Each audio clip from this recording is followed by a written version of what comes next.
You're here. I'm here.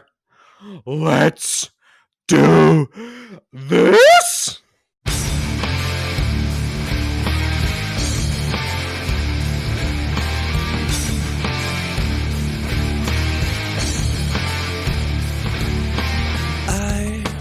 Ladies and gents, the sun is shining outside. There's another beautiful day here for the Wrestling Connection podcast because it can only mean one thing. It's the summertime and we are here for another episode. It's episode number 19, featuring that Limp Bizkit song that was never actually released, called Crack Addict for some reason. Which is a really great song. I always wanted to download it. And I'll tell you something, around the time I got that in video, so I think that was maybe the summer of 03. It was actually maybe later than that. Maybe it was the summer of 04, because it did take a while for the tapes and the DVDs to become available over here back in the day. But I remember being out, and this is embarrassing. This is like, I needed friends when I was 13, 14. I remember like we drove up to like my great aunt and uncle's in Elgin, which is in the northeast of Scotland, folks, if you're not from there. And they had this big garden and they had a dog. And I would like used to run about and play with the dog, but then because I'd watched WrestleMania 19 that weekend on videotape, maybe as late as a year after it happened, I couldn't get the song in my head, so I'd run about with this dog singing what I thought were the words to Crack Addict. I can't even remember what I thought the words were, but it was wrong, and the fact that I can barely make eye contact with people now, and back then I was able to scream my lungs out in the back garden singing "Right now, let's go, me and you." You know, but I love that song. Absolutely love it. 3, 2, 1. Oh, well, listen, you can't get much worse than the WrestleMania 16 theme song. Ooh, and the Foley. And a Foley. Never mind this California business. And a Foley. I know. Listen, how are you? Busy week. First week back to somewhat normality. You're probably absolutely shattered. That's why I appreciate your time here to record this episode today. How are you? I'm good. I am tired. Schools reopened this week. We had a phased return of pupils. And so at the time of the recording, Monday will be the day that all kids come back. But all different schools in the country are doing it differently. The place that I just left had them all back last week in the winter. Yeah. So it's just been weird, but it's nice just to finally get to meet more of my classes.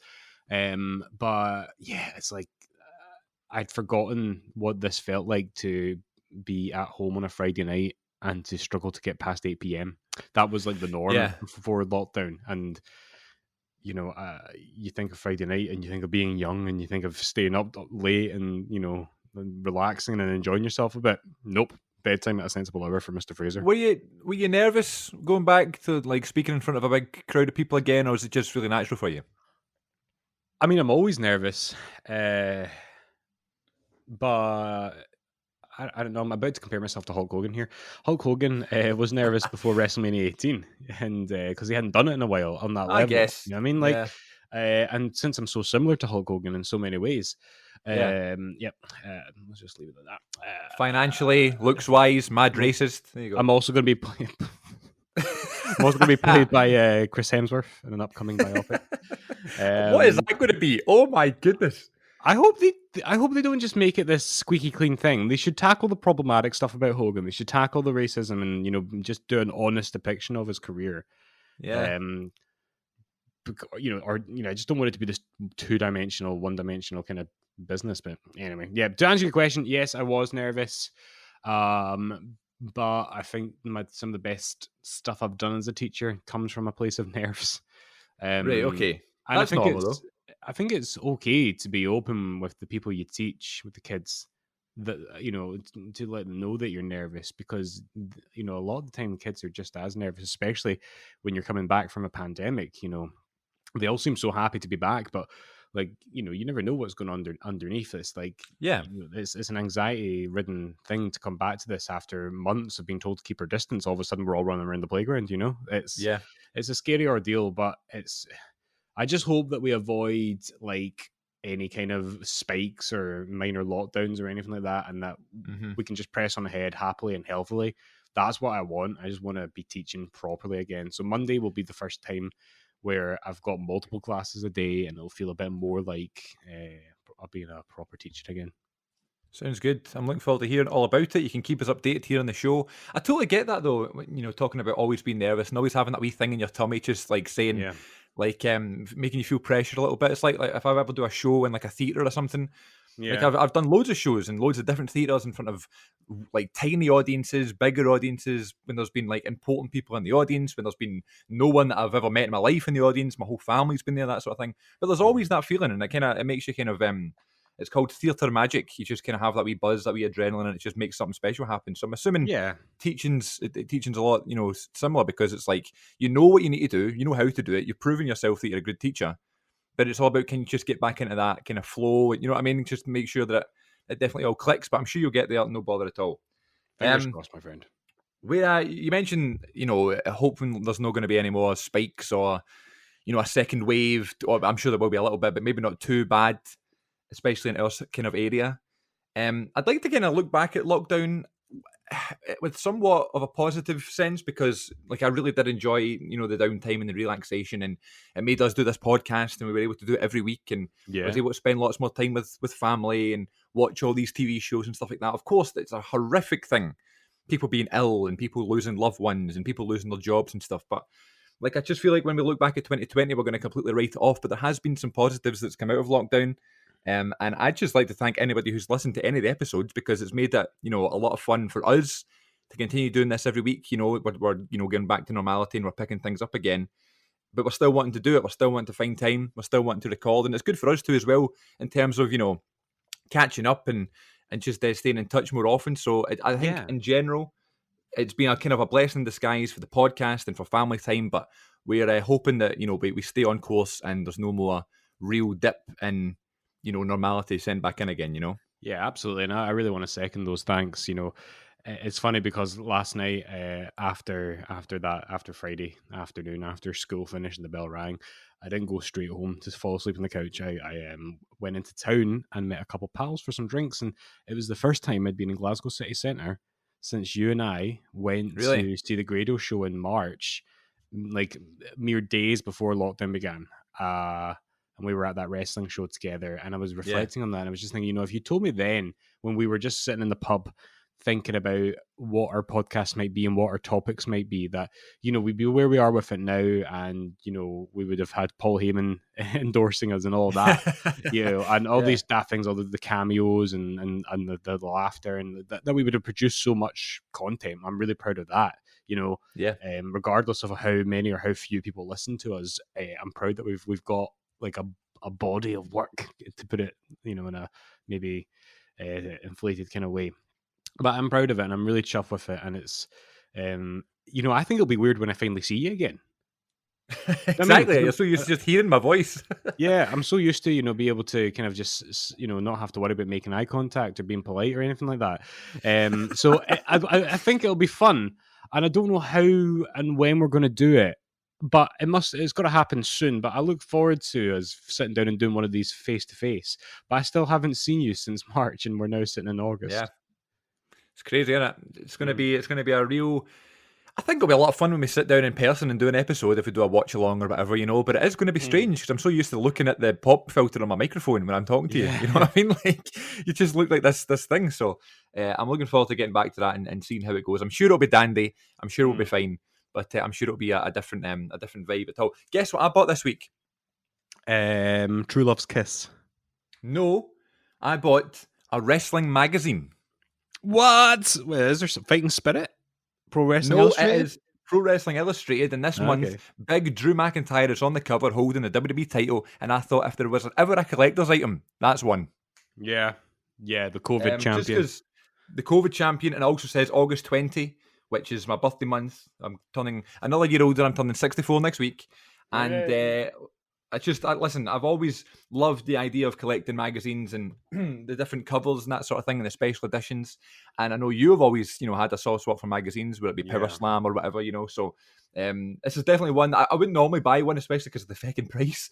But just because I was at Loch Lomond Shores with the fam, and it was like a nice day out, we're having ice cream and that sort of thing, nice and sunny. Oh.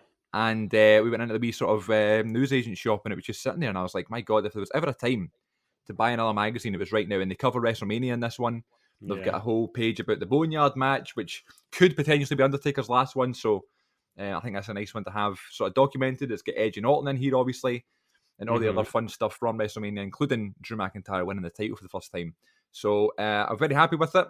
It's kind of been sitting on my couch all week, so I've just kind of randomly been flicking through it like I'm doing now. And they're kind of still talking about like results from shows that kind of happened before lockdown.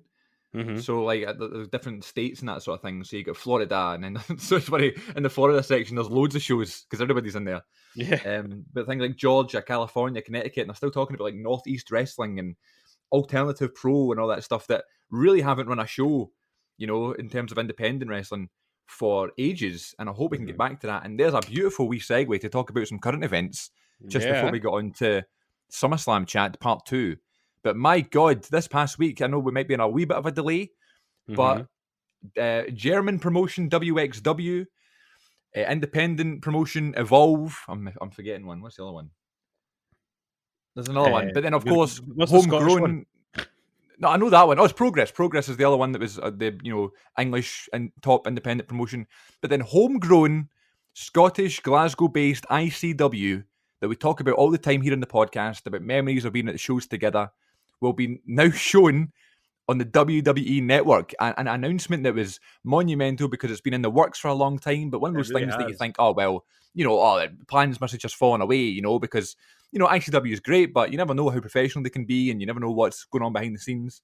But now the fact that it's done, you know what I mean? It's crazy. It's a big announcement. How do you think they managed to do that? Well, WWE and ICW have had a good working relationship for a number of years now. For quite a while. I mean, I don't know exactly when it started, but the first time it became obvious was when the WWE pulled Mick Foley from Fear and Loathing because they wanted him to be part of Survivor Series. And then, of course, the then injured Finn Balor was loaned out to Fear and Loathing, and that was an excellent show. It was their first ever Hydro show as well. And it was cool because Galloway was technically part of TNA at that point, I'm pretty sure still. He was part of Impact, so it was cool to see a WWE guy and an Impact guy collide briefly at a time when you didn't usually see that kind of thing. And of course, we've, then with the kind of launch of WWE UK and then NXT UK, which kind of grew from that. And then I think of things like Triple H showing up at that Cardiff show. Can you imagine how mind-blowing you would have been when that happened? I just loved how it was unannounced. He just showed up. That's brilliant. Just swings by. And, you go to that show and Pete Dunne's there. Then you're already kind of, oh, cool, there's Pete Dunne. He's a big star in UK and he's the WWE UK champion. And then, do you know what I think about that, though? When I watched that clip, I think they kind of wasted, like, how they presented Triple H. Because I'm not saying he had to go in and wrestle a match or drop his pedigree or a spinebuster or something, but Mark Dallas just pretty much said, Triple H, come on out here. Now you want like the lights to dim and then the music to hit and people to go, oh! I felt like it was a bit of an anticlimax the way they did it, but the fans were still obviously amazed to see him. I totally get you. However, because he's Triple H, I think it worked because he said Triple H coming out here and they're all going, Don't be ridiculous. Do you know what I mean? Like, it'd be different if it was like the ICW champion making a return or something, or even if Pete Dunne did that. That would probably have spoiled it. But the fact he says that, the crowd are still not believing it until it happens. You can hear that when he comes out, it's not like a yes ovation. It's a what? Yeah. So I can imagine actually. I get you. I mean, they probably expected to be one of those things where they get Chris Toll to dress up as Triple H. Exactly. You would have expected that more than the actual guy himself. So I guess they kind of got away with it with that. But yeah, that's mental. I just can't believe it. I can't wait to scroll into the WWE Network sort of in-ring section and it says Shug's House Party. I think that's brilliant. And there's going to be like Americans watching it just be like, Shug's House Party 5 Night 2. But the one thing that's been on my mind since this announcement is they better feckin' pay for Madonna. I know. Grado was tweeting about that earlier. They're not gonna. Absolutely not. There's no chance. There's no way.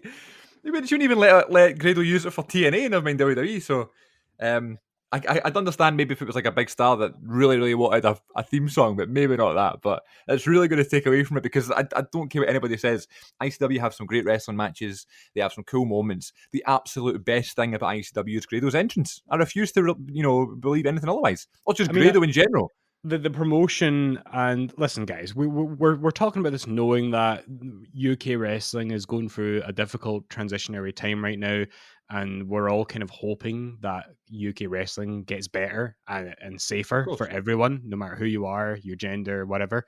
But when I reflect on the history of ICW, like as a consumer, and I think of all the amazing moments, the great matches, the memories, the rise of Grado, and him hopping the barricade for that first night of the garage, against Red Lightning, that I think the rise of Grado and the creation of Grado as a star is ICW's legacy. Really. Absolutely. And obviously, I know that Galloway got a lot of he was the first champion there, and then of course he had that great return run with ICW. And I know so many people who've passed through that promotion are now in the big leagues. But I think as a Scottish wrestling fan, as a Glaswegian who's been to so many of those shows, Grado is like the success story. He is the swan song, and in terms of Scottish stars and local Scottish celebrities, he's probably the most successful guy. And I'm not, by that criteria, I'm disqualifying people like Galloway who are big stars in America. But Grado Yeah. is a local guy. He does the panto. He does the BBC Scotland stuff. He's in the River newspaper. City. He does all that. Yeah, exactly. The River City. He does all that stuff. He's a real Scottish star to have come out of that, and who has transcended just Scottish wrestling. He's always Grado the wrestler, but he's an actor and a comedian as well now. Yeah, he's literally become a household name in this country. Like, people who say, have you seen this show or whatever, and they go, no, what's it about? There's a good chance the person will go, oh, that wrestler's in it. You know what I mean? Like, if it's a local Yeah. thing, like Scott Squad or whatever, Two Doors Down, River City, all these things. There's no way he would have got that. He's a hilarious, charismatic guy. But there's no way he would have got that without the rise of, him and ICW and stuff, and just the ovations and the connection he has with the crowd. When I go to an ICW show, or when I'm thinking about going to an ICW show, I'm going to go, chill with you, chill with my friends, see live wrestling. That's all cool. But like, if I'm still kind of on the fence, and if I know Grado's going to be on the show, there's a good chance I'm going to go.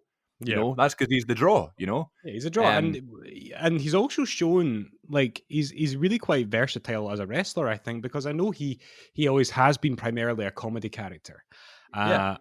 But the thing is, for a long time, that's all you saw from him. And that was great because it was always such a laugh. And I'm thinking about, him, Dave's Not Here Man versus Colt Cabana in Edinburgh. Like that opened the show, and that was a great match. It was hilarious.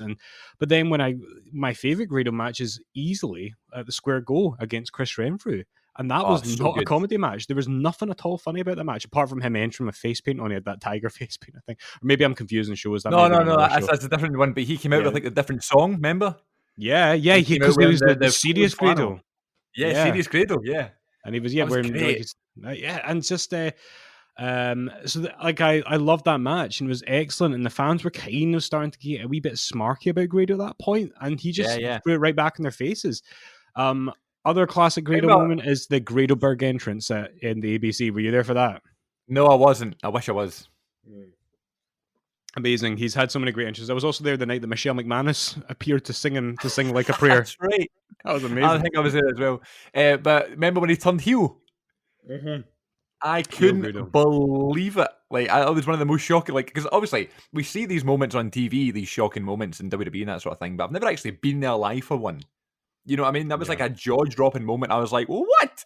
People like throwing things at him and spitting at him and stuff like that. I was like, I can't believe what we're seeing.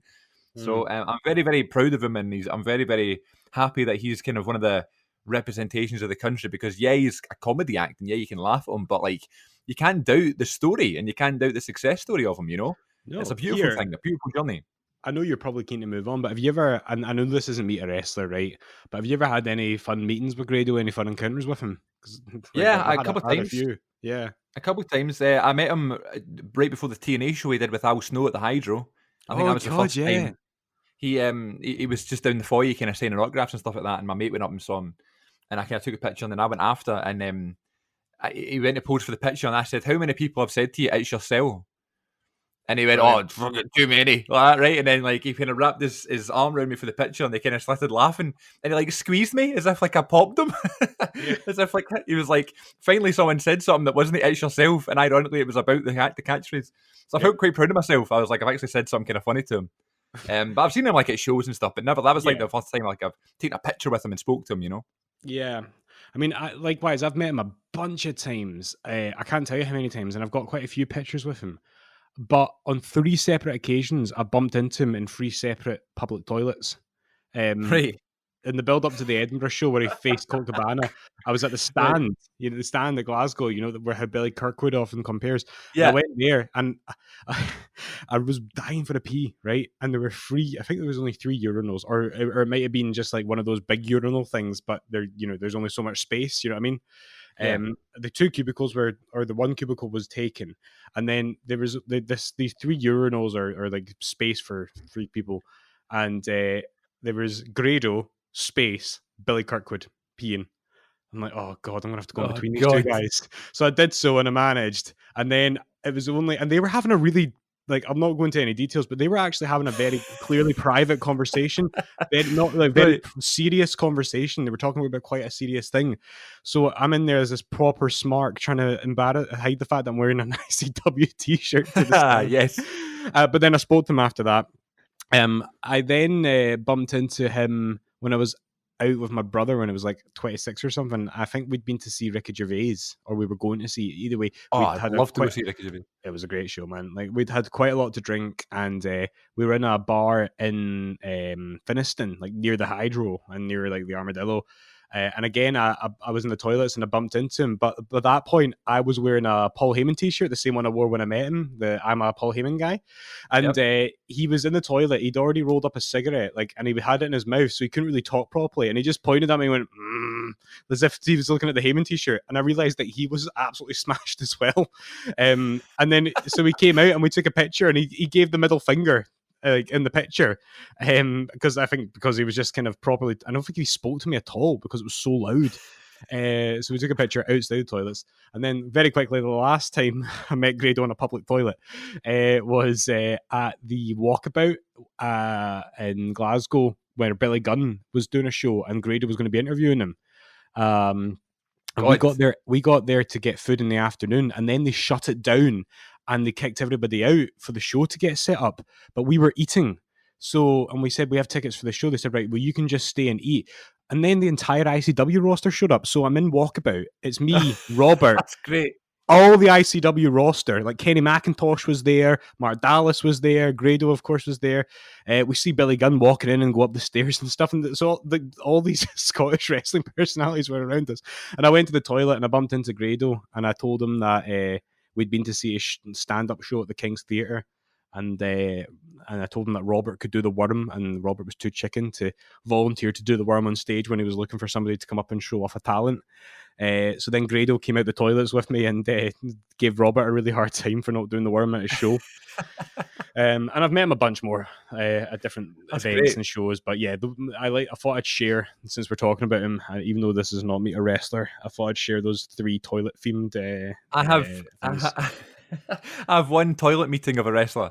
It was at the Cat House, almost to the day 1 year ago. I was out for my birthday night out. All right. And I went to the toilet, and I just was in the wee cubicle bit, and then I kind of flushed the toilet and stuff, and I opened the door, and standing there was Jack Jester. He was standing there like trying to get in, like, because I'd locked obviously the cubicle, and he went to check and see if it was locked, and it just so happened that I was coming out at the same time he was checking. And we just kind of like had the moment, we just kind of looked at each other, and I was kind of like zipping up my trousers, and I buttoned my trousers, and I just went, "Oh, Jack Jester," and he went, "How you doing, pal? Let me pee." So he came in, he peed. That sounded just like him. And I went, should I ask for a picture now, or should I wait till he'd finished, or what? So he went outside and they came out, and I was with my pal. I said to Fraser, I went, "Jack Jester's in there peeing." He went, "No, he's not." And I went, "I bet you any money he walks out in 2 seconds with wet hands." And little did I know, out he comes, he's wiping his hands on his top and stuff. I said, "Let's go ask for a picture." And Fraser said, "Wouldn't he wait for him to dry his hands?" So we waited for it, and then we walked over to him, and he took a picture, and it was good.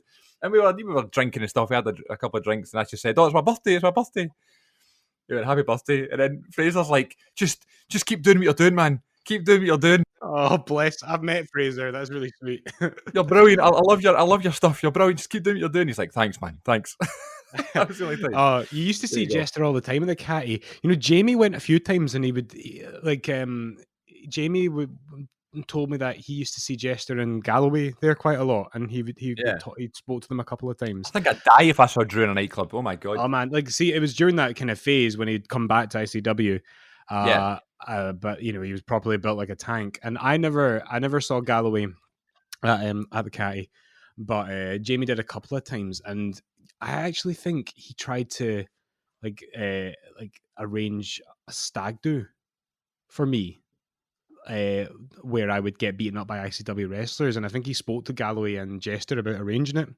And this is not Wow. for the relationship that and the woman I'm currently married to. This was a past failed relationship many years ago. Right. Right. But yeah, I think he tried to get something like that in place many years ago. But yeah, it's funny the proximity of these guys and girls in ICW and in UK wrestling. It feels like everyone's got a story like that to tell about, like your Jesters, your Galloways, your Grados, you know, people like that. There's always fun stories to come, and I've got a bunch more. But this is not the how many Scottish wrestlers have you met show. Well, not this week anyway. We should do that sometime though. Yeah, that's a good one. They try and get as many people to listen as well, Scottish wrestlers. A bit like me when I tried to get Lionheart to watch CWA. This is part 2 of our SummerSlam main event run through. Of course, we did part 1 last week, so thanks to anybody who checked that one out. That was from 1987, 88 till 2000. And now we're going to start 2001 all the way to 19. We'll do the same sort of format going through it and stuff. Other than these matches that you might have watched this week, have you had a chance to check out anything else on the network or on YouTube or anything since we last spoke? I did kind of briefly start kind of going back into my 2002 run, but I wanted to devote most of my time to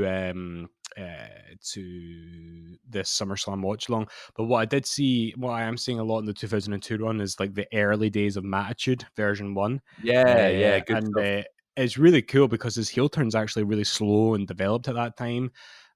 He goes from still using the Hardy Boys music to, you know, he's not full on V1 with the fun entrance, but he's got the new music now, and he's like helping Brock Lesnar screw over the Undertaker on SmackDown. You know, this is cool stuff. He gets involved with the Undertaker Unforgiven, doesn't he? I don't. Well, I'm not there yet, but he has had a match Oh. with the Undertaker on SmackDown already, which is pretty cool. Like, you know, already then Matt Hardy was showing how creative he was, and I'm just glad that he's in AEW now. And I know some people don't think he's been used to his full potential in AEW, but I've enjoyed him so far. I just think that guy needs a platform, you know. And the fact is, he's not a spring chicken, so he's not going to carry the company. Like, I'm not saying he could never be world champion or anything, but he's not going to be their, you know, young buck star. Pardon the pun. Like, so he's there to be a big name, to be a big star, but I think he probably fundamentally wants to work with the younger guys, as he is doing, you know? Yeah, you see him recently, Sammy Guevara hit him with a chair and they get cut really badly. That was brutal. He looked like a gothic Cruella de Vil. Like, it was like, he looked like a drumstick lollipop, like half blood, you know? Yeah, well, we'll try and not spend too much time on each individual one. But if you didn't check out last week's episode, basically we watched all the main events of every single SummerSlam from the first one in 1988 all the way to 2019, seeing the evolution of the business, seeing the evolution of the pay-per-view, and how it's really become the second biggest show of the year. And I think it still holds that stature. You know, obviously Royal Rumble's a big one. They always do that now in the baseball stadium and whatever. Which but I like. I like that too. It makes it different, yeah. But I just think that SummerSlam is always going to be like that sort of summer spectacular, that kind of secondary big pay-per-view. So I'm looking forward to this year's one to see what the main event is going to look like. Now the rumours are flying high. Yeah. So let's go back to 2001. One of my favourite years in wrestling, probably. In fact, if I had to pick, probably my favourite year in wrestling is 2001. And I had SummerSlam 2001 on video, right? But I don't know if you remember back in the day, but they used to do these like 2-packs. And it came, SummerSlam 01 came with the Hardy Boys Live for the Moment video. And what I would do with my wrestling figures at that age is I would take VHSs out their cases and make them the barricade around the ring.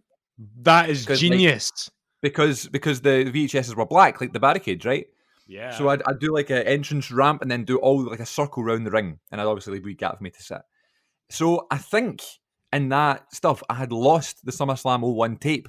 So I had like the video case, the double case of the Hardy Boys one, but I didn't have the SummerSlam one. So I don't really remember the show that much. Obviously, I've watched it, and obviously now I've gotten older and stuff. I know that Lance Storm and Edge have a really good match to open the show. They do. And of course, RVD and Jeff Hardy is an amazing match, and I just love their feud. But I do love this main event. Booker T and The Rock was a big match at the time.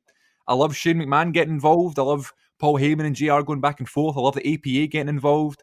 And I Yeah. love the finish. I love the finish so much. Booker T goes for the most electrifying move in all of sports entertainment. Obviously, the spinner Rooney. Yep. Rock kips up, rock bottom finish. What did you think of this one? Yeah. No, it's a great match and it's a fun moment. I still vividly remember I watched this about a day or two after it happened in 2001 because a boy in my class, I was P6 or P7 at the time, and a boy in my class had taped it. So I watched a tape of the live pay-per-view at my granny's house, and it's such a nice memory. Like my dad and my granny, like gabbing away, like in the background, probably having a drink.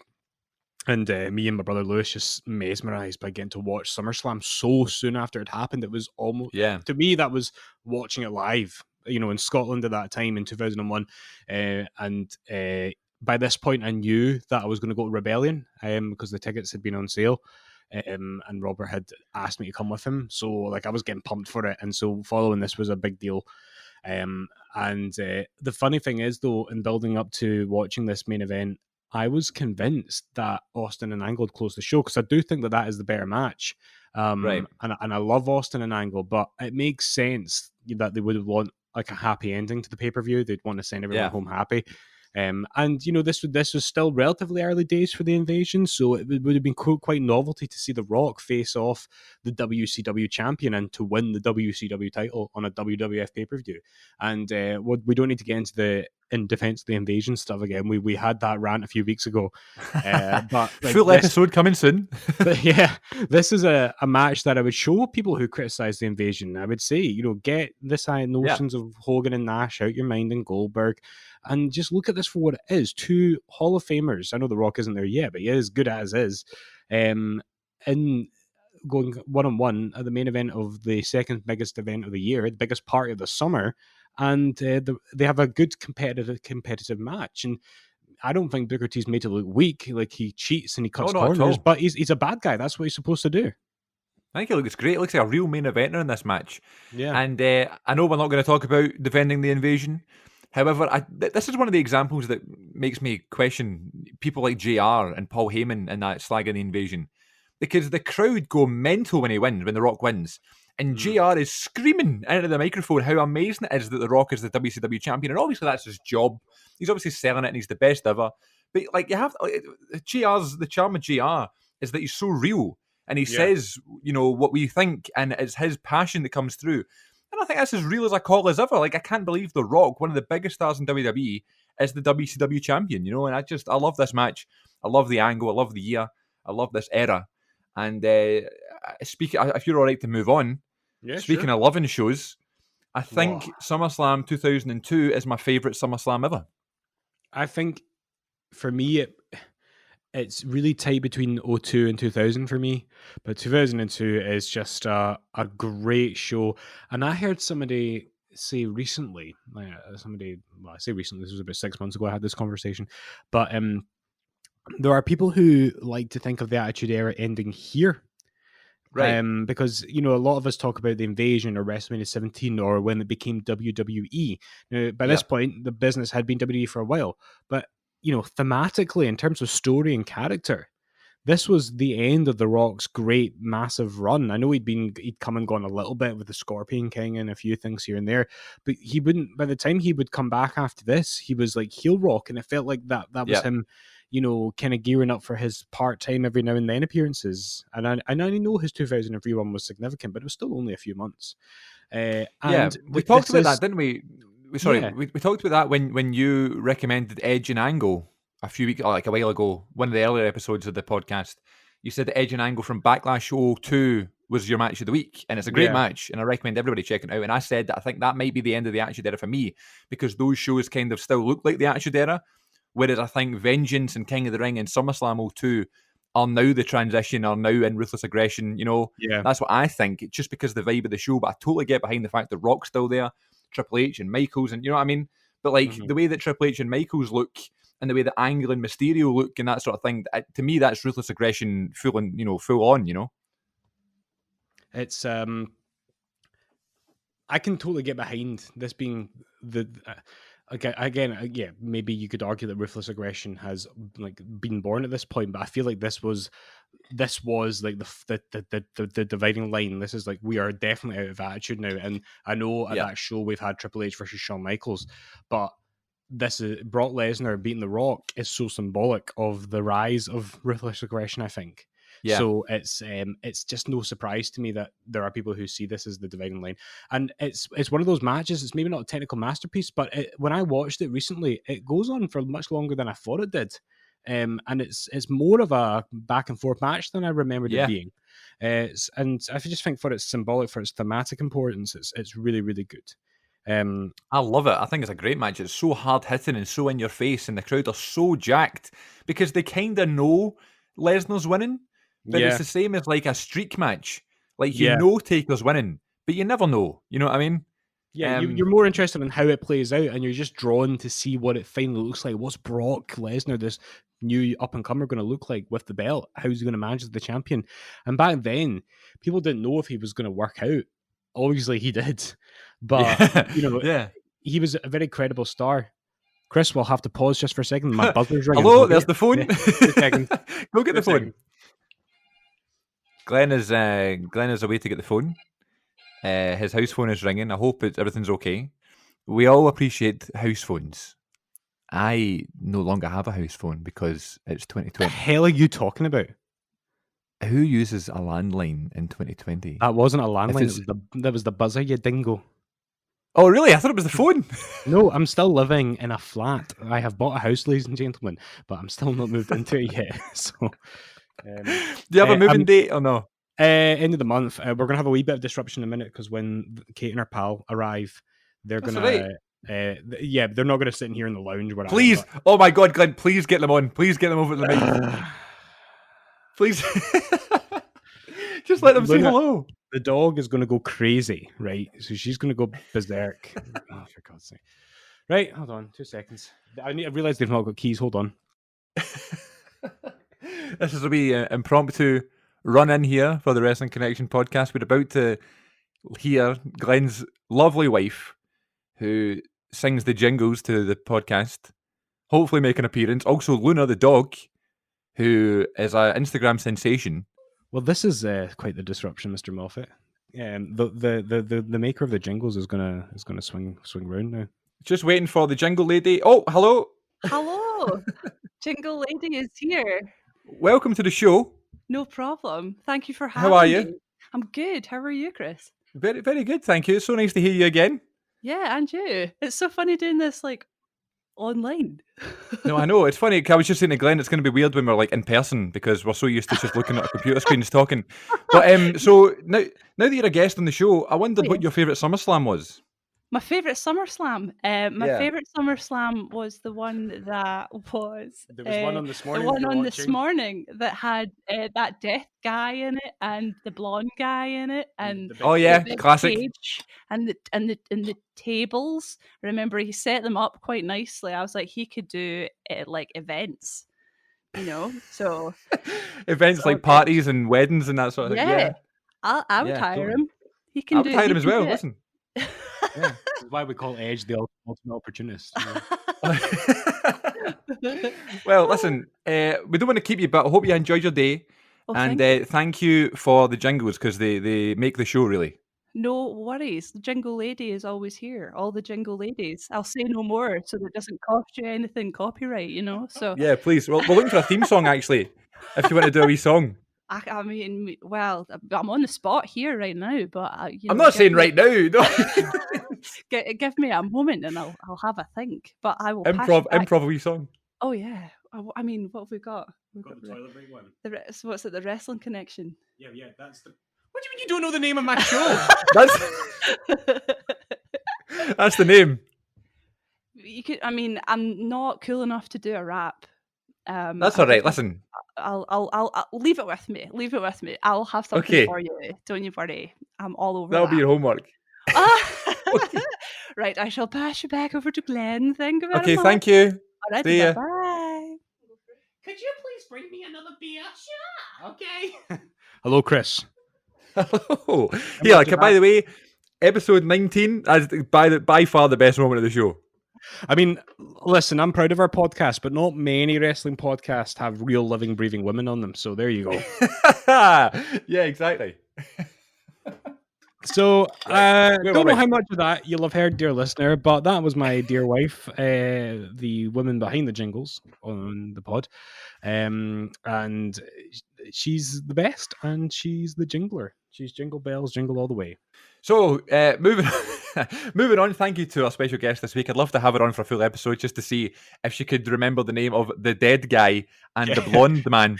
But So, if you couldn't guess, folks, she briefly watched a bit of 2008 SummerSlam, which we'll no doubt get to. So, we'll leave it to that. But yeah, the dead guy that's and a the good one. blonde It's a guy. good one. It is a great one, yeah. SummerSlam 02, we'll move on, but SummerSlam 02 I think is my favourite one. And I think it's a lot to do with Shawn and Triple H having a screamer. I love the video package for that. And I think the most underrated, one of the most underrated SummerSlam matches ever, and maybe the most underrated pay-per-view opener of all time, Kurt Angle versus Rey Mysterio opening this show is a banger. And I remember, because now the way when you're younger, I think I mentioned this before, when you put on a DVD or a video or something, you Yeah. might not watch the full show. You may be falling asleep, or you might just want something to watch. So like the opening and second matches of a lot of shows are really drilled into my mind, because sometimes I would just watch those matches. I watched this one constantly because I had this one in video as well. I love Angle and Mysterio on this show. And if you're going to watch one SummerSlam match this week that's quick and easy to watch, that's one to watch. Nice one. Yes, I love the way that show begins. I love the Ray leaping from the ropes and does that kind of forward Hurricane Rana thing. Amazing match.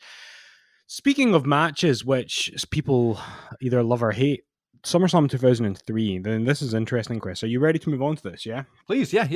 So I remember the build up to this one. So SummerSlam 03 is an Elimination Chamber match, folks. Triple H is actually injured at this point, and he's defending his World Heavyweight Championship against, let me try and roll this off on the winners. We've got Triple H versus Goldberg versus Jericho versus Shawn Michaels versus Kevin Nash versus Randy Orton. And there you go. it's the second ever Elimination Chamber match. And I remember, like, the story behind this was that the idea was that it was originally just supposed to be Triple H versus Goldberg, and that was what was originally booked.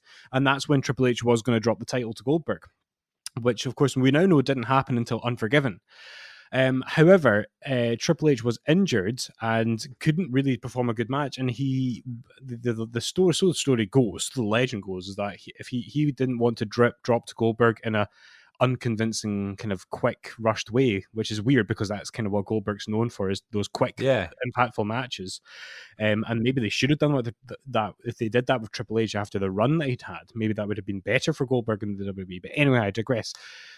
So Austin, who's the co-GM, comes out and says that, I can't change that match, which Bischoff has booked, but I can add to it. And so he makes an Elimination Chamber match with all these other guys. And I remember a couple of things about this. I remember watching it for this was the first time I'd actually watched the match. And so up until this point, I remember people telling me that this was a rubbish Elimination Chamber match and it was crap and it's one of the worst ones in history. And I've heard that from a lot of people. And I watched it, and I don't think it's bad at all. I actually really enjoyed it, and I think they did a great job of working around Triple H's injury. I can understand why people don't like it, because the finish is a bit deflating, the way that Triple H just out of nowhere gets this sledgehammer. But a couple of personal stories around this one, real quick. I've got a good friend called Billy who me and Robert are still pals with to this day, and he's a huge Triple H fan. But he was at this stage when we were all 12 at this point. Pardon me. He was kind of full on like cheering the heels, cheering the baby faces, boo the heels. So he kind of abandoned Triple H at this point, and he was sick of Triple H being champion. I remember him telling me in the playground, "See, if he doesn't lose that title at SummerSlam, I'm stopping watching wrestling." Which never, of course, happened, and he still watches wrestling. He's a great guy, Billy. And I also remember buying a plastic like wrestling ring at Tesco's around this time, and the guy at the counter was like, "Oh, you're going to watch SummerSlam?" And me lying said, "Yeah, I've ordered the pay-per-view. I'm 12 at this point. I'm not allowed to stay up that late." He goes, "Yeah, Goldberg's going to win." And I said, "No, nobody's been able to beat Triple H." And so, and of course Triple H keeps the title. But I don't know about you, man, but I loved this match. I loved the pacing of it. I loved the many stories in it, and I loved how it feels like an elimination chamber match. But then Goldberg comes in, and he's like pow pow pow. He takes people out, and he is so over. And the fans Yep. love this, and that's what keeps coming back to me about a lot of these matches from this era is that they would kill for that reaction now, and so Exactly. so it's I really really enjoyed this match. I can understand the hate, I can understand not liking the finish. It's a bit iffy and it's not as good as the first elimination chamber, but it's a good one. I actually think it's one of my favourites, actually. Just for that reason, like it's kind of underground and no one really talks about it, and it was the second one. And I remember Austin announcing it on Raw and thinking it was a big deal. I love Triple H's biker shorts. I think they're really funny. Yeah, Because obviously he's pulled his groin into it, so it's a groin injury. So he has to wear longer shorts because that'll help. I don't know. I love the spot of Triple H coming out of the chamber and Michael super kicking him back in. I think that's great. I love Kevin Nash's short hair. First time you saw him with short hair. That's right. Yeah, I just love it. I don't know. There's Randy Orton's in it, and just he's a kind of like a wild horse. Yeah. I don't know. Wild horse. I enjoyed Nash and Michaels having a brief kind of thing and their history being referred to. Like that was really cool. So it was good. But you mentioned sorry, I was about to segue, but you were about to say something there. I was just about to say, remember I told you at the start of the podcast when, like, the very first episode, I talked about how I had, like, custom discs made. Like, I had, like, a compilation of matches and stuff. We had the second one made, and I had a couple of extra matches that I recently found and still works. And it's on the menu. It says Elimination Chamber 2. And it's this match is on there. So I've kind of got a soft spot for it as well. And I also remember in about 2009-ish, I think, when I started doing, like, DVD reviews on YouTube, I wanted to order this DVD, SummerSlam 2003, on DVD off eBay. And there was something wrong with, like, me ordering it, something wrong with the PayPal transition or something, so I had to go get my dad to help me. And my dad was like, you want to order this? And of course the cover is Sable wrapped in, like, the SummerSlam logo. And he's like, you want... So I don't know what age I was. I was pretty young. And he was like, you want to order this? And I was like, yeah, it's a pay-per-view. It's a pay-per-view. I swear, it's a pay-per-view. Like, I was trying to defend it, you know? Yeah. But there's nothing wrong with that. I mean, it's everything's covered. What was your segue? How was your segue? It was like you mentioned Randy Orton, and that takes us nicely into 2004.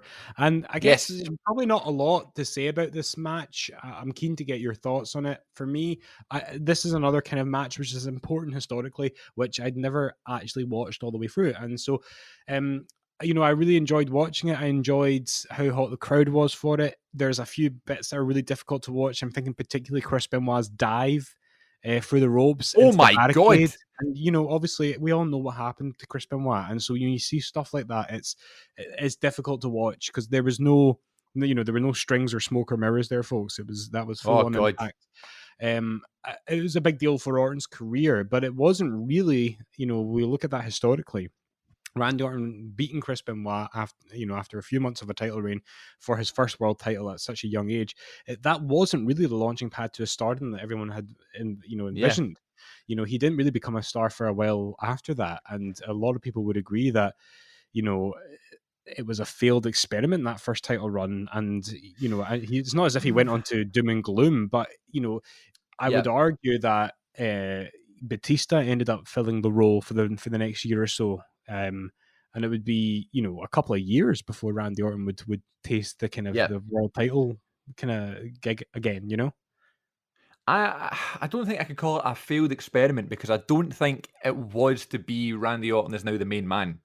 I think it was to turn Randy Orton face and it was to get him out of Evolution. But really, when you look at it big picture, they're really setting up for Batista and Triple H at WrestleMania. Yeah. Because the Triple H turning on Batista, kind of behind the scenes, starts with this because Batista sees how jealous Triple H is, the fact that someone else is champion, and Batista he's kind of getting used. Batista's like, hang on a second, I want to be the world champion. Is this what you're going to do to me? And it leads throughout that kind of winter, and it goes to the Elimination Chamber in 2005, where Triple H fails to, help Batista win, and Batista ends up helping Triple H win just as usual. And then the Royal Rumble and all that stuff, and it goes to that. It's just an amazing story. And I rewatched it all. I was doing like the whole watch through thing.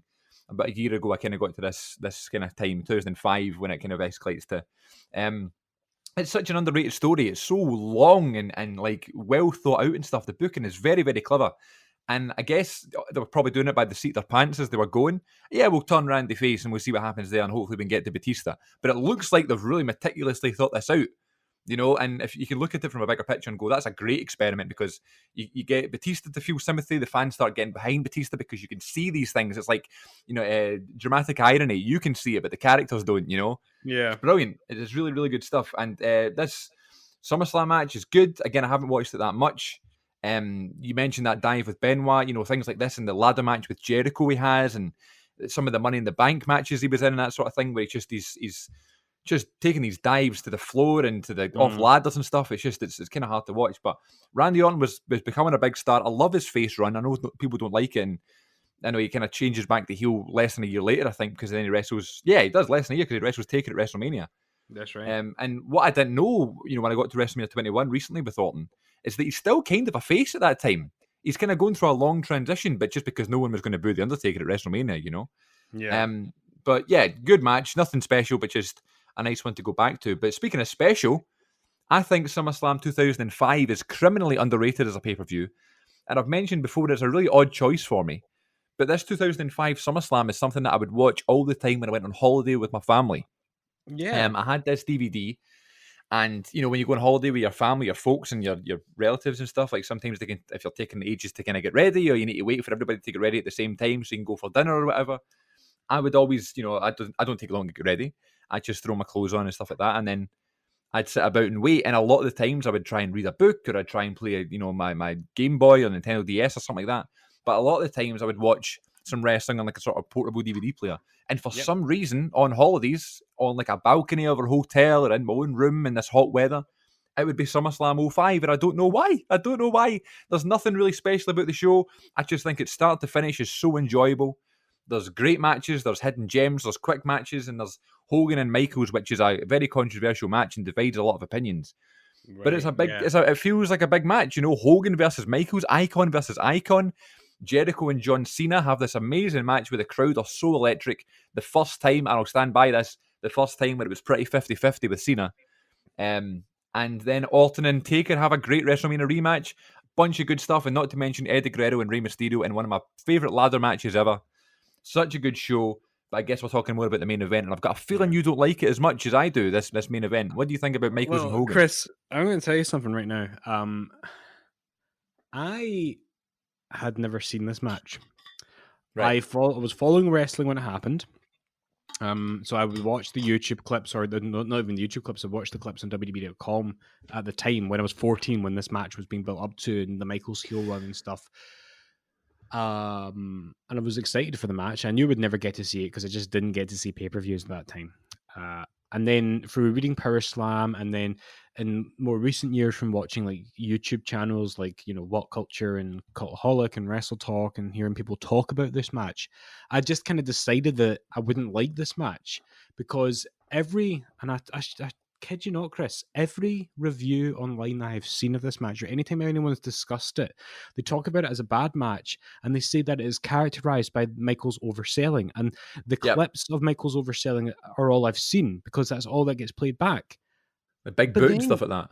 Yeah, but then you watch the match, and the overselling is actually hardly done. And I sat and watched this. Chris, I have not been so pleasantly surprised by a match in this run, more so than with this match. I loved Hogan and Michaels. I went into this expecting it would be a pile of crap, it'd be over in 10 minutes, that, Michaels was just going to ruin the match by taking the mic, which is how everyone characterizes it. And I'm sorry, am I watching a different match here? That's not what happens. Yes, there are moments where he oversells, but within the context of what that presentation of that match was, there's so much going on. The fans are so into it. They are so nuclear. Pumped. It's ridiculous. Absolutely. It deserves to be the main event. And, it's one of Hogan's last brilliant matches. They both do really well. And obviously I'm aware of the politics behind it and the story behind it, and how Hogan didn't want to put Michaels over, and he didn't want to do rematches, even though he said he would. Don't care. Watching the match as it is, just as a wrestling fan, not a wrestling journalist or anything like that, just taking it for what it is, I'm seeing two guys go at it, and like it worked, and the fans went bananas. And when Hogan fights all this adversity, he's covered in blood, his hair's gone red, Yep. and he pops up and he does his routine and he gets him with the Oh, leg so drop. good. Like I'm kidding you, Chris. Not kidding you. Like, I genuinely thought I was going to hate this match from everything I'd read, and I actually feel a bit deceived and misled by all these supposedly credible like wrestling YouTube channels and reviews that I've read and clips of the match. They've just presented it as this relatively disrespectful match where Shawn Michaels decided just to ruin it to get his own back, and that's just not what this match is. It is a good match, and it's an excellent match, and I loved it. Also, you hear about, overselling is a bad thing. Do you know who's in the match? It's Hulk Hogan. That's the whole thing. He's the immortal. Like, God. Anyway, yeah. Listen, I know I say this quite a lot on the show for like recommendations, and I'm not recommending anything this week. But there's a reason why this is maybe my second favorite SummerSlam of all time. And I think if you're looking for just something to watch, to put on, this is a wall-to-wall, action-packed, easy-to-watch show you'll not be disappointed by. There's wee surprises that you forget about. There's great wrestling. And this match, I don't care. You can call any match bad, but if the crowd are going that bananas, it is not a bad match. Drives me nuts. exactly. Right. There you go. 2006, We'll- Chris. Yeah, we'll try and move on. You want to take toilet break? Are you okay? We'll do a quick one. Toilet break. Okay, thanks for listening for the toilet break. Now, SummerSlam 2006. Funny story with this one that I think you'll appreciate because you know one of the participants in the story. So, SummerSlam 2006 happened on August 20th. And that was the first time that I'd been alive and a wrestling fan that SummerSlam happened on my birthday, right? Nice. So, back in the day, when wrestling was bigger, you would hear wrestling advertised everywhere, right? I kind of mentioned that WrestleMania 24 was advertised in like a phone box in this kind of worser area of where I stay. And I was like, I can't believe it's on that phone box. That's so random.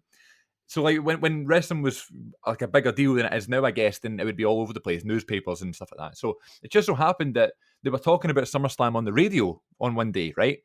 And it was like an advert for it or whatever, and they were talking about how you can check it out on pay-per-view, and it's going to be on August 20th, 2006. And I remember sitting and I was in the passenger seat of my car, my mum was driving. And I was like, Mum, they're talking about my birthday on the radio and they're talking about the wrestling, so I was all happy and stuff. And around this time, this classic song by Shakira was released. Are you familiar with Hips Don't Lie? That is my jam, Chris. Okay, so it sounds like this for those who don't know. Right?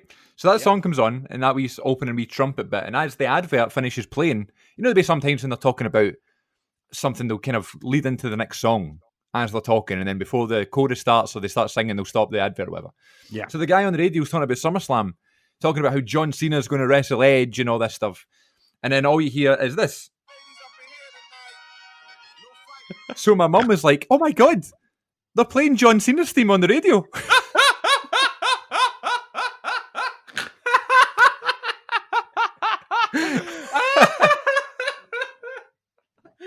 And what did your mum, who I love, what did she say?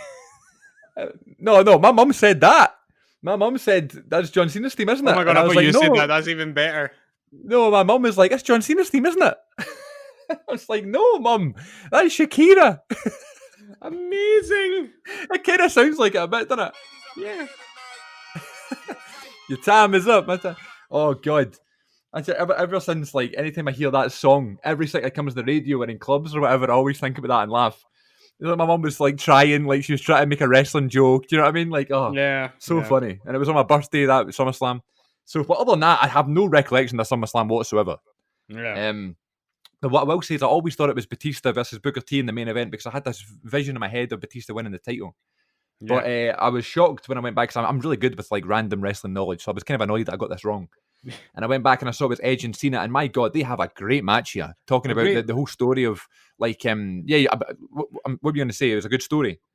Great match, great story, hot crowd, and like the Cena Edge feud is something that I just remember so fondly. I think it's really a really important step in both those men's careers, particularly Cena's, because Edge had been established for a bit longer at this point, but Cena was being propelled for them being the megastar that he is today, and that this is it. And the funny thing for me is I was 15 at this time. I was really smarky and I was wanting to boo Cena a lot, even though I was respecting him. I still, if I was in a room of wrestling fans, I would be going, oh, Cena sucks, so he does. Um, and Yeah. uh, and so some people see that this era as a bit of a decline for the WWE because the Attitude Era had gone. But my God, we've said this already today, but they would kill for this sort of crowd reaction right now. And I'm not talking about the fact that they have no crowd. I'm just talking about in Yep. general for the programming when they do have crowds. They would love this kind of back and forth. They're in Cena's hometown. They're so hot for Cena, but there is still a contingent of Cena sucks there as well. Yeah, totally. I just think I love their matches. I love their feud, and the match is great. Story about Edge can't be disqualified, so Lita manages to sneak on like brass knucks or whatever. So Yeah. and the finish is great. Hits him in the back of the head with the knucks. Really cool finish. So really Nice. good one and underrated, I think. SummerSlam 07 from East Rutherford, New Jersey, the famous Nice. Izod Center. Mhm. John Cena defeats Randy Orton. Another great match. Electric atmosphere is in my notes here. And I watched this one recently. I think it might have been one of my matches of the week a few weeks ago, because I was going through this sort of ruthless aggression era sort of thing into the WWE that we know now. But I think this is an underrated time in WWE. I think this is an underrated match. And it's a really interesting show. This had both Triple H and Rey Mysterio's returns. I remember that being a big deal. But what did you think watching this match back? Yeah, absolutely. Again, by this point, I was still profoundly a teenager and very smarky. So at the time, I remember being really kind of gunning for Orton publicly, but still inherently being a Cena fan, like secretly. I love the match, and again, like I know people who are maybe a little bit older who see this era as the downside of the WWE, but you just need to look at how hot the crowd are for this. Cena and Orton are megastars by this point, but they're not the megastars that they would become. And, but they're still good enough to main event SummerSlam. And, this is not the first time that this wasn't their last SummerSlam match. They would wrestle a couple years later at SummerSlam. I really enjoyed this match for what it was. It was brutal. It was physical. But I think like a lot of these matches, it's really the crowd that gave it just that extra kind of je ne sais quoi, that quality that made it feel like a SummerSlam main event. I really enjoyed this one. Me too. Again, another recommendation for this week. Then SummerSlam 2008 features a Hell in a Cell match of the dead guy versus the blonde man. And this is a SummerSlam I talked about recently, where it's like the titles aren't even, no one is even talking about the titles. It's really weird. Like Triple H and Khali have a match for the title, when I think it's JBL and CM Punk. But the two main events are non-title matches: Undertaker and Edge in a Hell in a Cell, and then the super babyface match, which is Cena versus Batista. Two great matches, two very different matches, and definitely go out your way to check these ones out as well. What do you think? Yeah, this is a Hell in a Cell match, which I think I've watched once before. When the network first came out, many years ago, I did a kind of an HD pay-per-view streak where I watched all the kind of pay-per-views from, I think, WrestleMania 24 onwards. And this also, obviously, I came across this one, and I'd forgotten that like this is a Hell in a Cell match, which is kind of post the era of them doing Hell in a Cell top of the cage bumps, which they have come back to a certain degree now.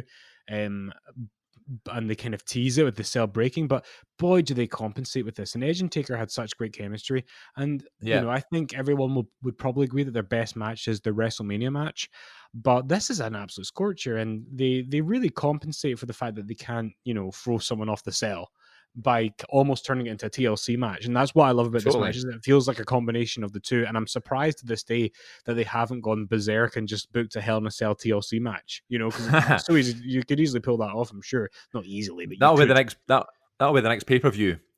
WWE TLC Hell in a Cell. It sounds silly, but that's so plausible. It's unreal. We had the greatest match ever this year. So yeah, exactly. Yeah, big fan of this match. It's a crazy kind of crash, bang, boom, whop spot fest. And again, another really hot crowd. This always reminds me of my dad watched this match recently. So I think in 2015. When it was like the Undertaker's 20th anniversary, oh, it'd be more than 20, but there was like a maybe 25 year anniversary thing for like Undertaker's debut at the Survivor Series. They did this big thing and did like specials on the network and stuff. And I must have been out somewhere. My mum must have been out. I don't know, but my dad was just watching like random old matches on the network. and he texted me and he was like, I just watched Undertaker and Edge Hell in a Cell. Never seen it before. It was so good. I just remember, like, my dad's just randomly found this Hell in a Cell match and watched it and loved it. I just thought that was cool. It's also the first match in the series that we've watched in HD because 2008 is the year that they turned to that. So I noticed that change in the aesthetic, and it just feels much more like today's product. It's funny, isn't it? It's totally weird. SummerSlam number 22 was from the Staples Center. First time of that long, I don't know how many year run. 1, 2, 3, 4, 5, 6 year run. Yeah, 6 year run to in the Staples Center in LA. CM Punk versus Jeff Hardy for the world title in a TLC match. I love this match so much. Oh my God, watched it recently. It's like I feel like I knew that Jeff was leaving. I feel like I heard a rumor or something back in the day, but I don't know. When I watched it, I kind of knew he wasn't going to win, but I just had that wee hope that he would, you know. Yeah. And the match is so good. And of course, it goes on last because Undertaker returns afterwards. And it's this big pop, but yeah. I mean, even before with Cena and Orton have a great match as well. But again, the heel wins, so they didn't put it on last. And that's the match I was kind of talking about a couple of weeks ago, where they have all these different ways that Orton Strap retain the title. It's so good as well. Another really good show. I really enjoyed this TLC match. And one thing, like, obviously we can point to the spots and the crazy risks and the crowd that just loves Jeff. No more words being his theme music. But something kind of maybe an underrated thing that I enjoyed about this match was the combination of Jim Ross and is it Todd Grisham on Jim Ross? You literally just read my mind. I was about to ask you, what do you think of Todd Grisham on commentary? I thought they worked really well together, and I really enjoyed it because it felt like a bit of the old and the new. And it's just I kind of sometimes I miss Todd Grisham, you know that, and I miss Bite This, which he used to host. What is TNA? Nobody watches TNA. Sting just signed with TNA. What do you think Vince McMahon thinks about that? I don't think he cares. I think he sounds like a reporter. I think. I think he does a good job. A bit like Coach. I think he does a good job. But like he does have that moment where Jeff, I don't know why I always think about it, Jeff does the swanton and he goes, "Oh my God, I don't believe what I just saw." That was your Todd Grisham impression of the podcast.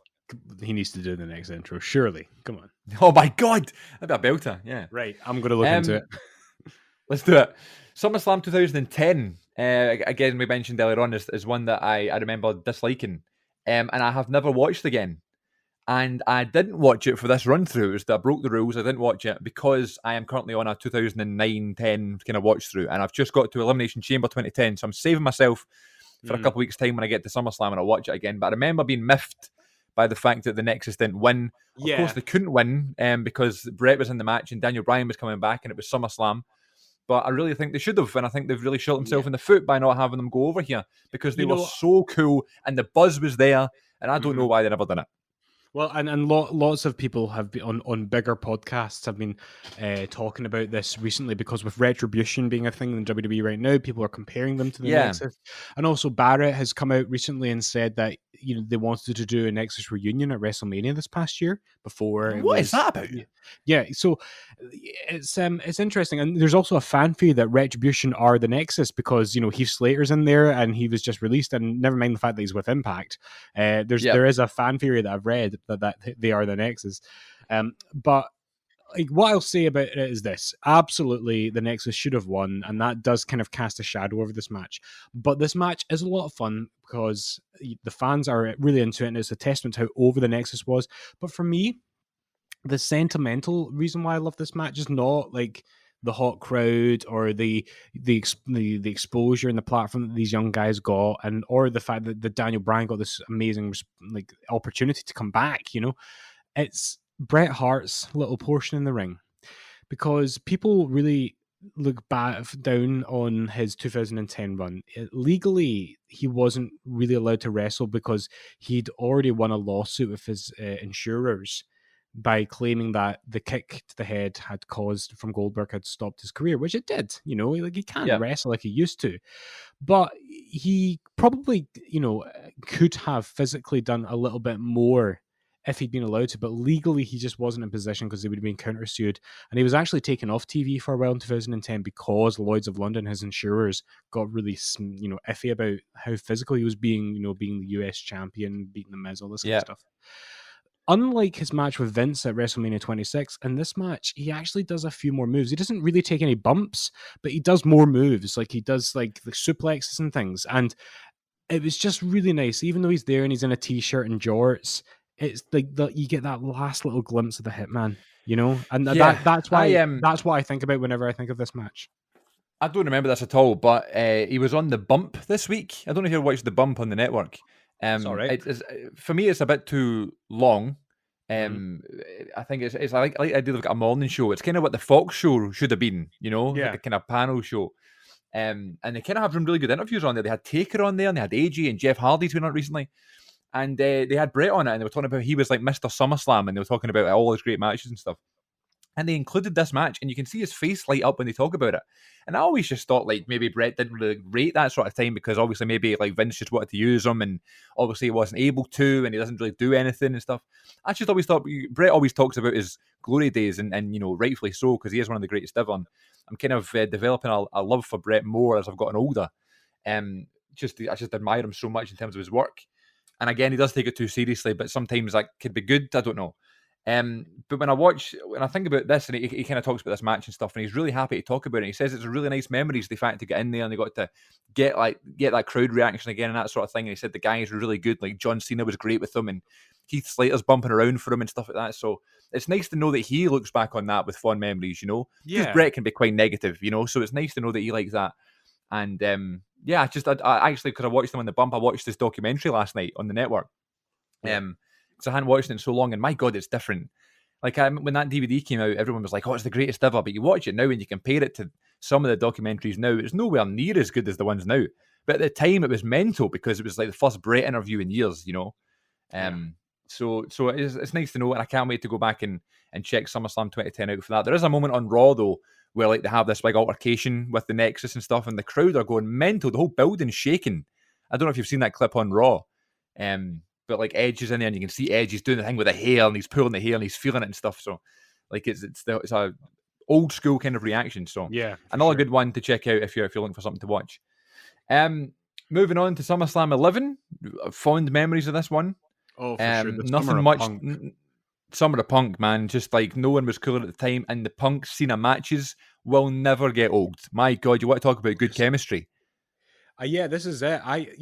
We've already talked about Cena versus Edge in this show in this episode today, but I will maintain and I will defend. You know, Cena's had some great opponents: Edge, AJ Styles, like just to name two. The Rock, but Punk for me, those two.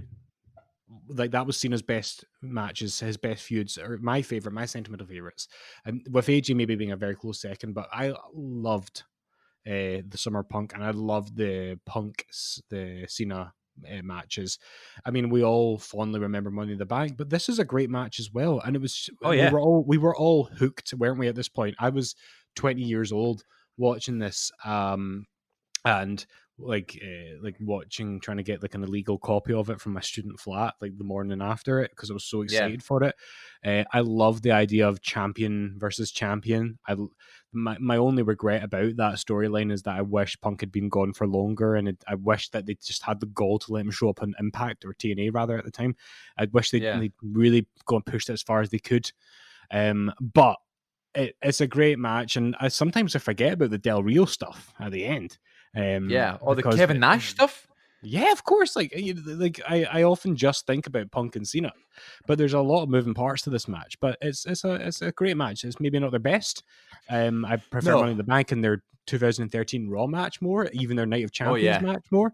Yeah. But it's still a great match. The Kevin Nash stuff blew my mind at the time. I remember I saw Kevin Nash coming into the ring before he kind of made it to the ring. And I said Kevin to my Nash dad, in a lot of situations, mate. Yeah, I know. I know. But this SummerSlam thing was right after I met him. It was right after I walked in and I'm getting changed. Call back to the archives. Like literally a couple months before, he was sitting next to me taking off his socks, and now he's in SummerSlam, you know. I remember me and my dad watched this match live, and it was 4 a.m. And I said to my dad, I said, Kevin Nash just came into the ring, thinking maybe I was like sleep deprived. And he's like, what? Like, no, he never. And then Kevin Nash is just standing there. So random. That's my big homie. I saw a clip on Instagram of this match, and you know Triple H was the special guest ref for this one. Yeah. So Punk goes to the top rope and he holds up the belt and stuff, and he must like see someone he knows in the crowd, and he kind of references like the Money in the Bank cash in before the match starts. He kind of does like this thing with his hand, like the cash in. He says it's happening tonight, looking at one of his pals in the crowd. And the camera cuts to Triple H. And you can see Triple H looking at him going, wait, what are you doing? And he kind of looks to see who he was talking to. And Triple H just looks so miffed. And I was like, I'd never noticed that before. Someone pointed out on Instagram, and I was like, I didn't know that either. That's awesome. I'll send you a wee link. Please do. August 19th, 2012, SummerSlam 012, SummerSlam 012, Lesnar versus Triple H, the perfect storm. This, because my birthday is August 20th, have I mentioned that before? Yeah. I was at Rebellion 2001. I met Kevin Nash with socks off. August 19th, obviously being the day before, I managed to talk my mum and my dad to let me stay off school on the Monday because it was my birthday, so I could watch SummerSlam live. So I was able to watch this match live and this whole show live, and I remember staying up live, knowing it was like now it was 4 a.m, it was my birthday officially, and I remember sitting down and I went, okay, let's see some blood. Because obviously Lesnar had destroyed Cena at Extreme Rules. I just thought it'd be like this bloodbath with Triple H, and it wasn't that at all. And I remember being really disappointed. What did you think? Yeah, similarly, I was so intrigued by this match because, you know, Lesnar being back was still really novelty. He had only wrestled Cena at this point and lost, which, you know, I understand why he lost, but I still disagree with that decision. You know, I think Lesnar really should have won that match. But anyway, like, you know, Lesnar's initial run in the WWE, this was the guy that on mainstream television he never ever collided with in a match. Like, he obviously, you know, there's the more obscure stuff like the Global Warning Tour where he had it was Brock, Triple H, and The Rock, but most people hadn't seen that. So I just remember, I think it was at Jamie's watching this one live, and Jamie was exhausted. I think he'd been working that day. We both worked at McDonald's at the time. And he had to go and sleep because he could not stay awake, and he just said, "I'm going to sleep, everybody." Like, he's hosting people at his flat for this show. It's like, "I'm off to sleep. Wake me up when it's Lesnar and Triple H." And sure enough, the match happens, and it's fine. But I expected, perhaps too optimistically, something a bit more brutal than what it was. I think their WrestleMania, actually, I think my favorite of their series was probably the Extreme Rules, the cage match. I think so too, actually, yeah. And I don't look at any of I actually don't think they had particularly good chemistry, if I'm honest. Yeah, I agree. But, you know, it's a dream match that had to have happened, so I'm glad it happened. I think because their chemistry wasn't so good, it's a shame that they had to close the show. And maybe because because Punk was champion by this point. I can't even remember. It's a triple threat: Punk, Cena, and Big Show. That's right. You know, that probably should random be the main again. Event.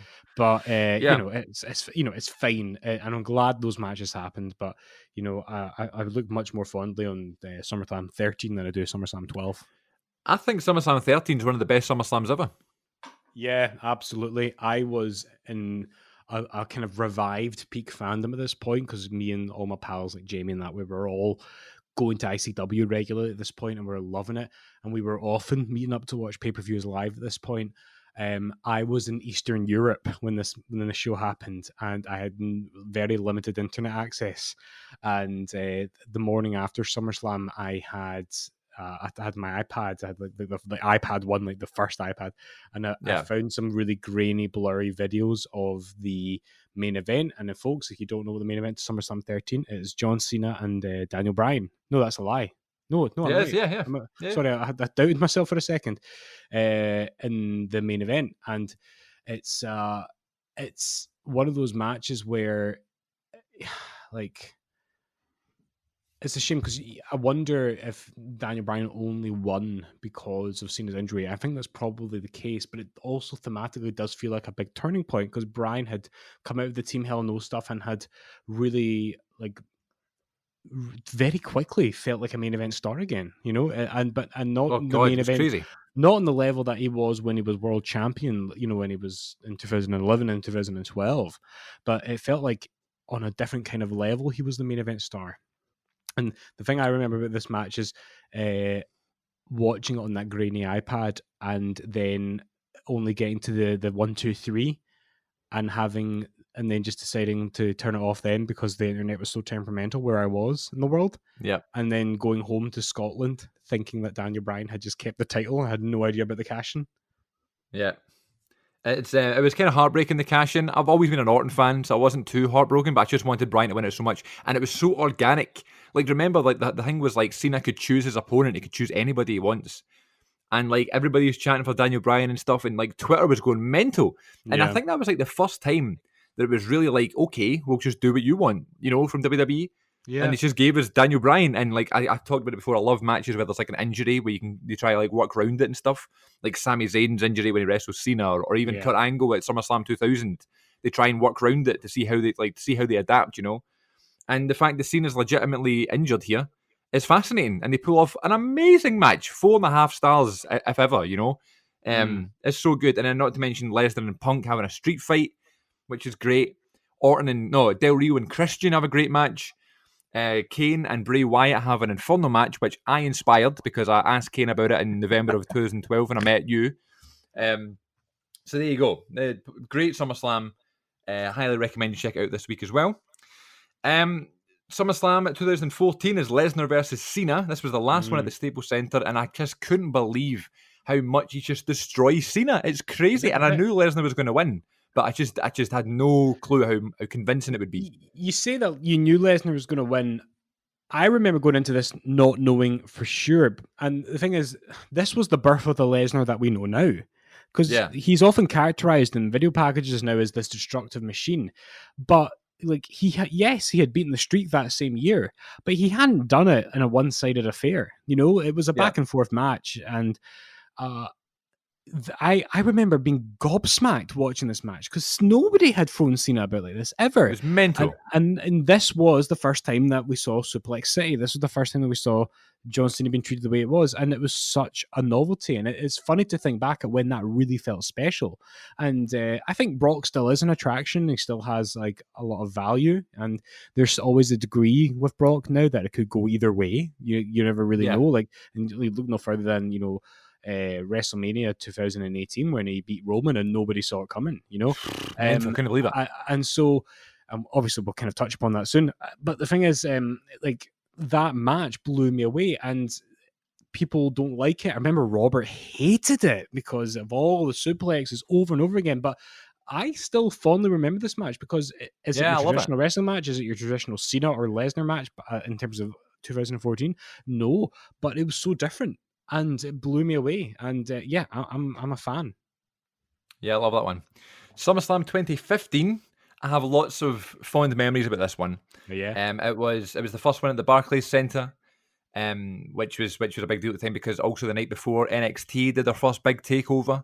Yeah. And I kind of told that story a couple of weeks ago how I was on my first ever night out to a club, and I made it home in time to see the pay-per-view. Yeah. Because that was my priorities. But also, so obviously, this was a Sunday, obviously, for SummerSlam. And I started college. I started drama school on the Monday. Yeah. So I was all nervous and stuff about starting this new chapter in my life and stuff. So I didn't watch it live. So I was like panicking going to this new chapter in my life and this new starting point, meeting all these new people and stuff. Yeah. So I was stressed and nervous and panicky and stuff like that. But like the whole day I just had in my head, I was like, it's going to be okay because as soon as this is over, I get to watch SummerSlam. And that was like the thing that kept me going. It kept me going. I get to go see SummerSlam. And it really helped me through it. So anytime, like the way the show looks and the theme song, Cool for the Summer by Demi Lovato, still have a pure soft spot for the song. And it's brilliant. I came home, watched it with my dad. It's such a fun show. It's nothing that nothing blow away, but the main event with Taker and Lesnar, I sometimes forget this feud even existed. Yeah. And I just think the finish is so weird. But there you go. I mean, my favorite Lesnar Taker match will always be No Mercy 2002, but this is my second favorite. I love this match. Yeah, the finish is weird with the whole referee weirdness and the calling for the bell when he didn't really. Yeah. But talk about wanting to redeem yourself for the WrestleMania 30 match. This is an angle and this is a series of matches they did not touch upon in that Last Ride documentary. But Taker was looking for redemption after a lot of these matches, and you can understand why he would want to redeem himself after WrestleMania 30 with him getting concussed. This was a great match. Do you not think after getting to know Taker a lot more in the Last Ride, you can imagine that he was the one that went to Vince and said, we need to fix that streak match? You know what I mean? Yeah, absolutely. And, Vince McMahon wants to make money, and so as long as he thinks his stars can pull it off, then he's going to want to book those matches, isn't he? Totally, and I think they do pull off. I think it's great. I love the fact that Taker's coming in doing like his eye roll thing, for the lights, and Lesnar attacks him. Like no one did that, no one attacked Taker before he got his gear off, And we have to really mention the fact that the moment has been memed and gifted the Oh, yeah. the crazy faces that they do. I love it. I love it. I just love that so much. I love how that's become like the number one wrestling meme now. You know what I mean? Like for years it was like the Shockmaster or whatever, but now it's that. Yeah, it was so funny because you expect Lesnar to do that, but for Taker to then reciprocate was just hilarious. No, but the funny part is that it's Taker kind of trying to take the piss out of Lesnar, but it just looks ridiculous because it's Taker. Oh dear! But speaking of Lesnar, he also main evented 2016. He does, and I think this is the first pay-per-view of the era that we know now. Where like everything is so meticulous, and it's this new wave of young stars, and just the way it looks and stuff. And by the way, hearing Randy Orton versus Brock Lesnar commentated by Morrow was so cool. Yeah, I don't know why. I just thought Morrow was great, and just like Morrow for me has just got such a big fight feel. He's so credible and so legit because he does call real sports. Like he called them Mayweather and McGregor, didn't he? Like he does like combat fighting. So I think he adds a degree of legitimacy, and I just would love to see him get the chance to do more high profile matches like this. And this match press by brutal. Lesnar. Yeah, he's so good, man. It's brutal, but he really sells it. What did you make of the finish of this one? It's random, isn't it? What is it? The stoppage, the blood, and Lesnar just hardly elbows him in the head, and just Orton is gushing. Sorry, I find it hard to watch. It's also funny that they kind of tease a Shane McMahon Lesnar match. Yeah, did you know? Do you know when Lesnar F5's Shane? Do you know what Paul Heyman says? He goes, "Oh my God, what did you do? What did you do?" Which is what he said to Robert.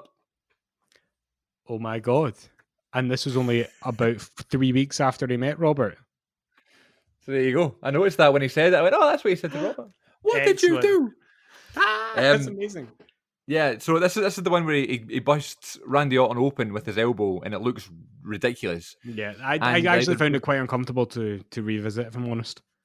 Yeah, and this sparked that backstage fight apparently with Chris Jericho. That's right. Apparently Jericho went up to him and said, "How dare you try to injure my pal?" And Lesnar's response was, "Give me a little kiss." He's just the weirdest man. The weirdest man. I know that's true. So obviously you hear these things on social media and you go, right, okay. You roll your eyes and say, yeah, Jericho and Lesnar fought backstage.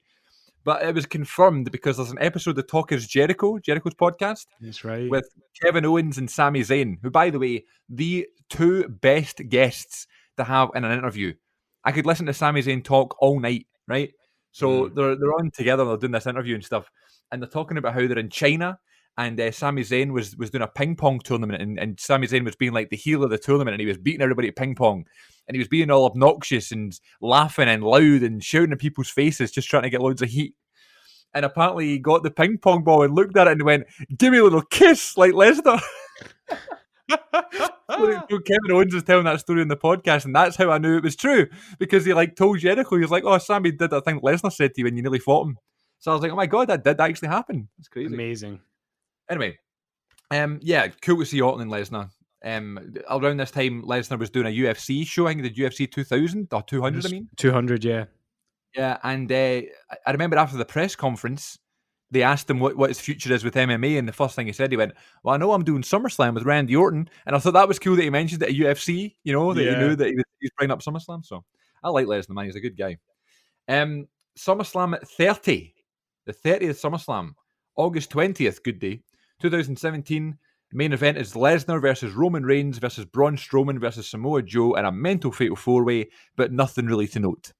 Nothing really to know, but it's one of those matches that I was really psyched for the build-up for it, because at this point, I don't think Strowman was still really on a hot streak, and I don't think he's ever got back to that level of overness. It's hard to gauge how over he is now as champion because he's not in front of a crowd. Yeah. or like a legit crowd. But I just remember when the only thing I like about this match is that when they get to the moment where Lesnar and Strowman get a confrontation, that felt so important, like such a big deal, because they Yeah. had not clashed at that point. And it would be later on that year that they finally would clash in what was actually a disappointing match. But the point is Yeah. like that, they seem to be so behind building Strowman slowly at this point. So to have that little tease between the two, that's the only thing that I really take away that I enjoyed about that match. But you're right, there's not much to note. Also, the title match in the show was Jinder Mahal versus Shinsuke Nakamura. What? I know. Um, Next year, SummerSlam 2018 and 19 really are two sort of Lesnar versus Reigns and Rollins matches that are really good, I think. I Yeah. think this is a lot of fun. Nothing will beat this WrestleMania 31 match, but the kind of threat of Strowman nearly cashing in Money in the Bank, and it's like only like 10 minutes. It's like a kind of segment more than a wrestling match. That's what you But I think want it's from really Lesnar and good. Reigns. That's what Yeah. you want. Like, I would say it's the second best match they ever had together. Yeah, I agree. It's just nothing too special, but nothing bad or anything. Just a lot of fun. It's a good SummerSlam too. But this is when SummerSlam turned into 4 hours long, and it's like, oh my god. And then the most recent SummerSlam up to recording date, SummerSlam 2019 at the Scotiabank Arena in Toronto, Canada. Great crowd, by the way. Seth Rollins defeated Brock Lesnar. And in my head, I had it as a kind of squash thing where, the fans were kind of trying to turn on Rollins and Rollins just beats him.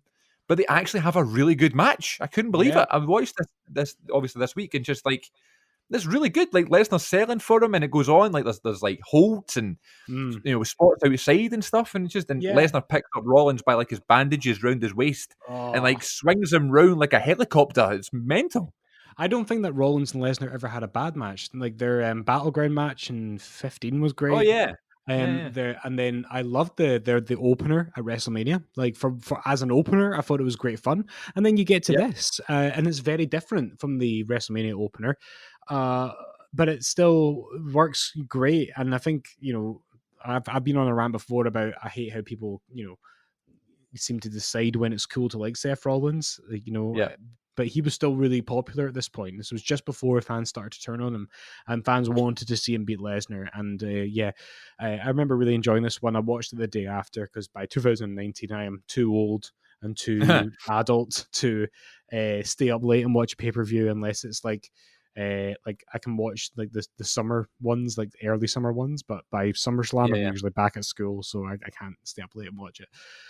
But yeah, I love it, and like that's like the lasting memory of SummerSlam now is this show and this match, and it's just funny to think that now we know what time of recording that SummerSlam's probably going to be at the Amway Center in Orlando. Won't necessarily be in front of paying fans, but might be in front of more people. And it's just intriguing to think about where SummerSlam's going to go this year because this pod drops the day off, doesn't it? Yeah. So, listener, you will know more than us right now. Yeah. Do you have any final thoughts on this 2019 match? Nothing really on the match. I just think in terms of if they're doing the sort of virtual crowd thing they're going to do for SummerSlam this year. Like, are people just going to take the piss or what? Do you know what I mean? Like, I don't know. It's going to be very interesting. I'm looking forward to it. I've got a soft spot for the Amway Center because when I went to Florida in 2018, we drove past it when we were going to our villa at the airport, and I was like, "That's where they do Raw." This has been a lot of fun looking back at all these SummerSlams. It has. And I looked online, and someone posted like, "Who is Mr. SummerSlam?" And for some reason, I immediately thought of Randy Orton. Don't know why. Right. And the WWE Network said it was Bret Hart. These past few years, it's absolutely Brock Lesnar. How many main events has he been in? How many good moments has he had? I suppose how it many has to good be, doesn't matches it? has he had? Yeah. It's so from 2012 onwards, he's in every main event or every main match. And then, of course, the one at 2002 with The Rock. I think it's definitely Lesnar, Mr. SummerSlam. Yeah. Could you quickly, off the top of your head, give me a top 5 SummerSlam main events and a top 5 SummerSlam pay-per-views? I can definitely give you the main events. Let's think. So, I think my favorite SummerSlam main event that we watched. It's hard, isn't it? It's so hard. It is hard, but I can't believe I'm saying this, but it's Hogan and Michaels. Really? Oh, yeah, nice. honestly, it is. I'm gonna have to chuck in. I don't know what order this is really going in, but you're asking me for 5 favorites. Hogan and Michaels has definitely got to be in there now. I'll put Lesnar and Taker in there as well. I will put in, you know what? Screw it. Yeah, I'm putting in the Nexus match, and I've got 2 more spots, and I'm probably going to give those to Lesnar and The Rock, and lastly, Lesnar and Booker T. And I realize I'm omitting. Yeah, that's what I meant to say. Lesnar, Brock and Booker T. I am, and I realize I'm omitting another one that I loved, which was Brett and Davey Boy Smith. But those are the 5 that I picked are all within my kind of lifetime of wrestling fandom. So what about you? This is hard. What about you? I'm looking through my notes, and I don't know if I'm going to get 5 here, but I'm going to do it chronologically. So random 5, not a top 5. I'd go Stone Cold versus Taker from '98. Oh God, of course. Lesnar versus Rock. Hogan Michaels. Punk Cena. And Punk and Hardy TLC match. Do you know what? Scrap mine. I'm going to take yours. Scrap mine. And honorable mention to Taker and Edge in the Hell in a Cell. But yeah, it's hard, man, looking at that. Can I also just chuck in a normal mention, not for a main event, but one of my favourites, and I'm actually now doubting myself. I think this is a SummerSlam match, but one of my favourite SummerSlam matches that isn't a main event, which I just loved, Goldberg versus Dolph Ziggler. Oh my God, how good was that? Random, wasn't it? So fun. That's so good. That's like the kind of no better opponent for Goldberg. Like for Goldberg, you want somebody who can just flail around, I mean, and that's it. And the way that they did the whole kind of he kept coming back after the match. I just loved that. That was the highlight of that pay-per-view for me. It's good, yeah. Really good one. That's what you need for Goldberg, isn't it? Like that sort of thing with Ziggler, even the WrestleMania match at 33 with Lesnar. That's what you need, Yeah, absolutely. Yeah, man, this has been good. This was your idea, so thank you so much for this. Yeah, my apologies, everyone. I totally recommend we maybe do this for either Survivor Series or WrestleMania or something like that again. Yeah. Let's say WrestleMania. We need a break from doing this. Let's do WrestleMania because then we can do 36 matches. Right. Thanks for listening, everybody. I know it's been a marathon, but we really appreciate it. It's been a lot of fun getting the SummerSlam watch along going. My pleasure. It really sort of reminds me of summer, that kind of warm weather watching wrestling sort of thing. So thanks so much for joining us with us. Here, talking about summer, I'm standing here in shorts and t-shirts, so this has been great. Yeah, me too. I've got my shorts on and my t-shirt on. Well, you can get us on social media, everybody. Twitter is @WrestleConnect1. Instagram is @WrestleConnection. And you can subscribe to us on YouTube just by searching the Wrestling Connection podcast for exclusive videos, pay-per-view reviews, exclusive excerpts from the episodes, and all sorts of others on the YouTube channel. So thanks so much. Please tell a friend, review us, subscribe to us, follow us, whatever you can do to help support the Wrestling Connection. And until next time, my friend Glenn, it's been a pleasure. Enjoy SummerSlam if you're watching tonight. If you've already watched it, we hope you enjoyed it. Until next time, folks, see you all then. Goodbye for now. And it's summertime, ladies and gents. I know your every move. I've heard your